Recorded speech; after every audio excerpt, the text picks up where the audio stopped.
नमस्कार. आपण पाहतोय कफाचे 5 प्रकार, त्याच्यातला हा तिसरा प्रकार आणि या सिरीज मधला हा तिसरा कफ आहे. सगळ्यात महत्त्वाचा म्हटलं जाईल आणि आपल्या ज्ञान ग्रहणाचं कार्य करणारा हा कफ म्हणजेच बोधक कफ. बोधक कफाचं स्थान जे आहे ते आहे आपला मेंदू. कारण आपल्या मेंदूमध्ये आणि आपल्या इंद्रियांचं जे केंद्रस्थान आहे याच्या ठिकाणी असणारा हा बोधक कफ हा अत्यंत महत्त्वाचं कार्य करतो. म्हणजेच कुठलीही गोष्ट समजणं, हे ते ग्रहण करणं, समजणं, त्याचं आकलन करणं, हे कार्य बोधक कफाचं असते. त्याचबरोबर एकाग्रता म्हणजेच आपली जी कॉन्सन्ट्रेशन आहे हे या बोधक कफामुळे असते.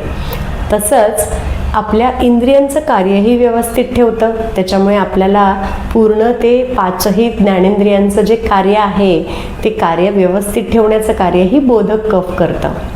त्याचबरोबर स्मरणशक्ती म्हणजे आपल्याला सगळ्या गोष्टी व्यवस्थित पहिले ज्ञान ग्रहण करायचं, त्याचं आकलन करायचं आणि मग ते आपल्या स्मृतीत साठवायचं, हे महत्त्वाचं ह्या 3 टप्प्यामध्ये काम हे बोधक कफ करत असतं. आता एवढं महत्त्वाचं याचं कार्य आहे, पण जर हा बिघडला तर काय होईल? तर आपल्याला पहिली गोष्ट तर आपल्याला अस्वस्थ वाटेल, आपली चिडचिड होईल, कारण आपल्याला कन्फ्युजन वाढेल. आपण कुठलीच गोष्ट व्यवस्थित समजून घेऊ शकणार नाही. त्याचबरोबर आजकाल आपण बघतो की मल्टीटास्किंग करत असताना आपलं खूप वेळा असं होतं ना की आपण व्यवस्थित ग्रहण करू शकत नाही.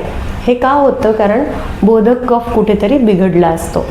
त्याचबरोबर छोट्या छोट्या गोष्टी विसरणं हेही खूप महत्त्वाचं लक्षण असतं आणि ते होतं बोधक कफ बिघडल्यामुळे. सो आपली एकाग्रता कमी होते, स्मरणशक्ती कमी होते, त्याचबरोबर आकलन व्यवस्थित होत नाही, आपली ग्रहणशक्ती म्हणजेच ग्रास्पिंग कमी होतं. एवढं सगळं जे होतं ते बोधक कफ बिघडल्यामुळे होतं. आणि म्हणून आपण ह्या बोधक कफाला कसं नॉर्मल ठेवायचं किंवा ह्याला कशा पद्धतीने आपण त्याचं कार्य नॉर्मल राहील, ह्याला काय करू शकू हेही जाणून घेणार आहोत, पण जरा पुढच्या भागामध्ये. त्यामुळे बघत राहा Ayurveda vibes with doctor Kanchan. Thank you so much.